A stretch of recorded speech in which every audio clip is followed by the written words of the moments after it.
The director of Secret Invasion is not disappointed that he has disappointed Marvel fans with the latest offering of the slop, which goes on to Disney Plus and classes as a Marvel TV show nowadays. Apparently, if it was good, then wouldn't everything do $1 billion trillion? I know that we deal with idiots, but sometimes people just take the cake. Let's have a look what this window licker's got to say.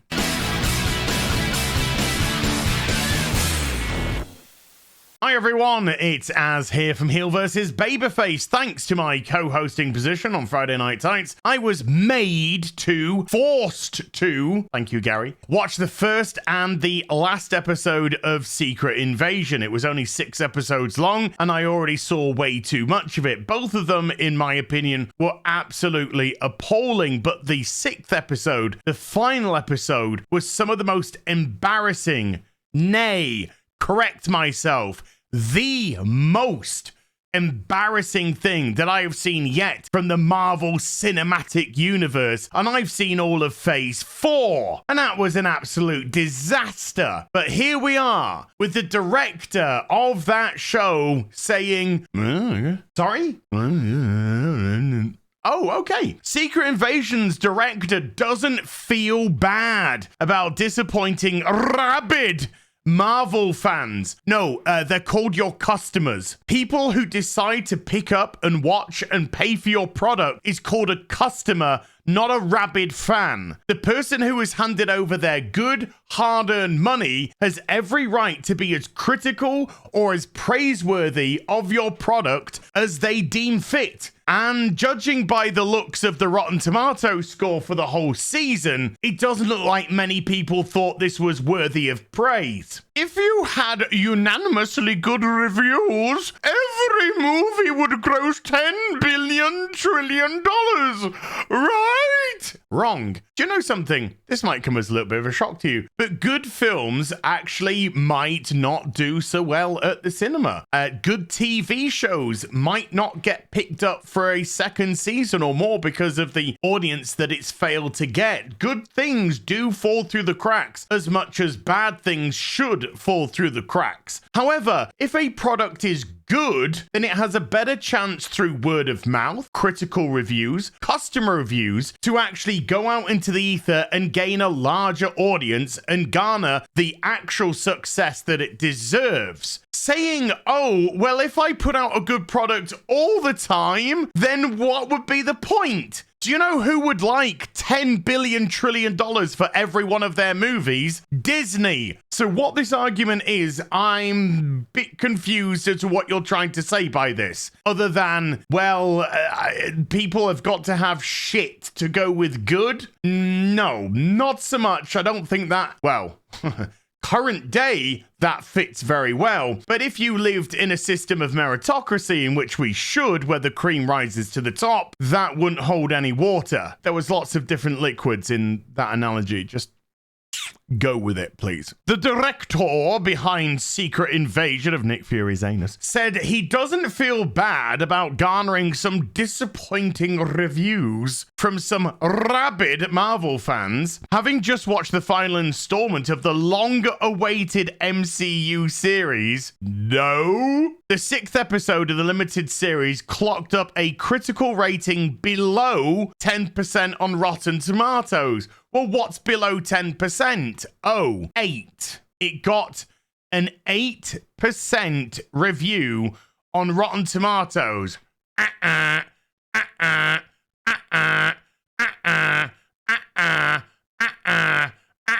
It's IGN, so that doesn't count.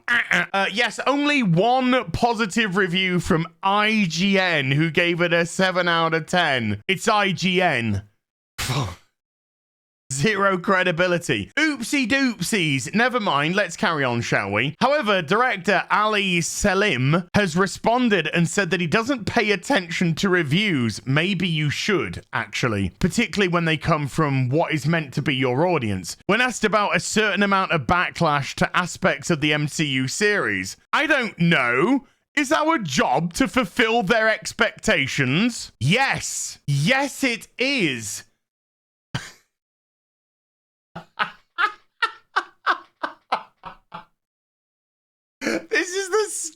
stupidest thing I've heard. What do you think you do when you're putting a product out there to the masses? A product, which I hasten to add, is a mass geeky franchise. We're not talking some haute couture type of business here, some artiste fashionista project here where you can subvert expectations and challenge people's minds and opinions.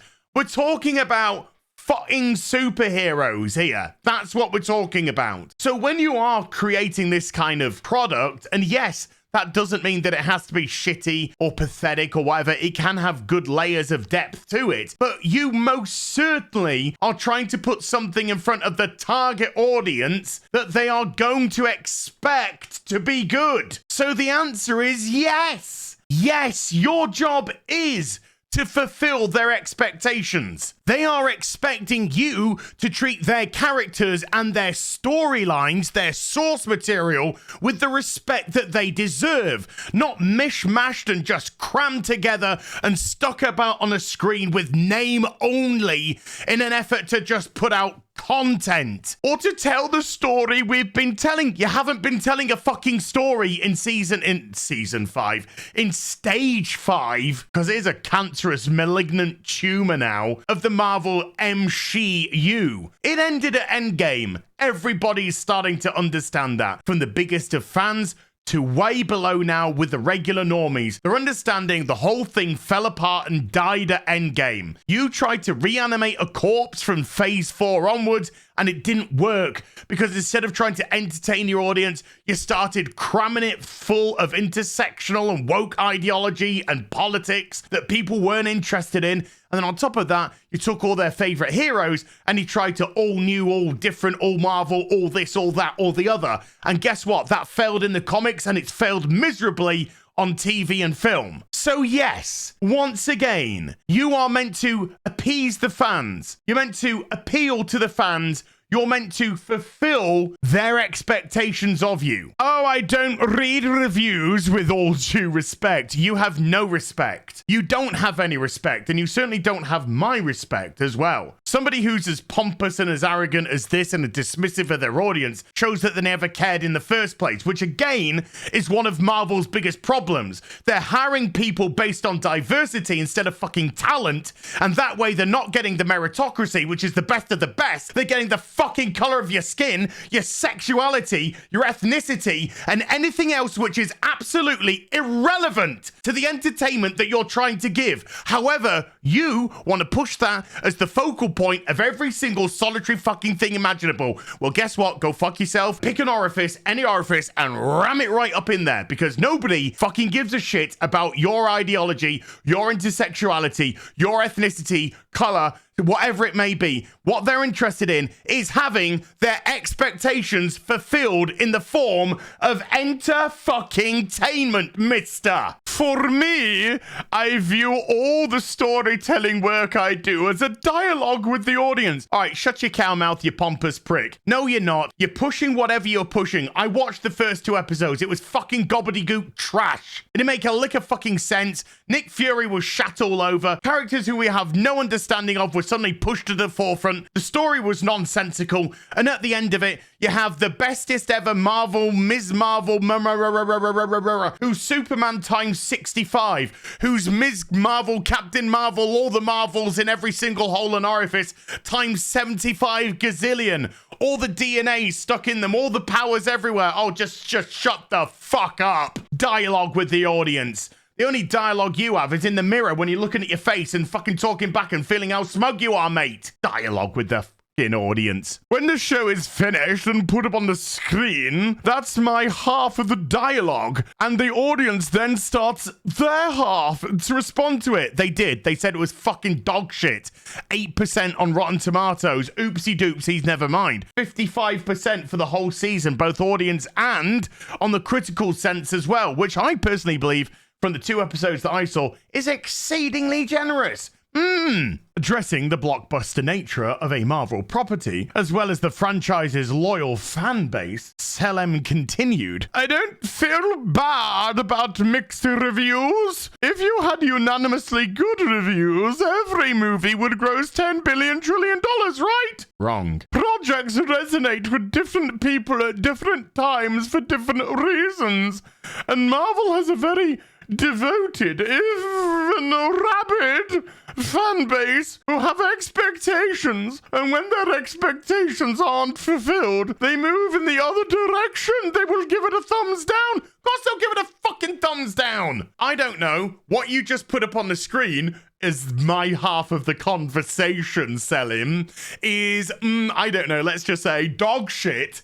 Okay, and therefore my expectations have not been fulfilled, and I shall give it a thumbs down, unsubscribe, unfriend, unlike, okay? I don't know, is it our job to fulfill their expectations, or to tell the story we're telling? Ew, it's a tricky thing. I would love it if everybody loved it, but I also don't have the expectation myself. So I feel great about the response to it. Another stupid Ryan Johnson round-headed moron who's just like, oh yes, if half of the audience love it and half of the audience hate it, bearing in mind this is on a 55% with then no, that shouldn't be something you're excited about unless you're a pompous twat waffle. Do you think Joss Whedon made the Avengers and then turned around and said, well, I really hope that I've antagonized or half of the audience don't like it, and that way we can have a conversation about the rules. Fuck off. In its 4-star review of the series, NME praised the different directions Selim has taken. The review praised the more mature.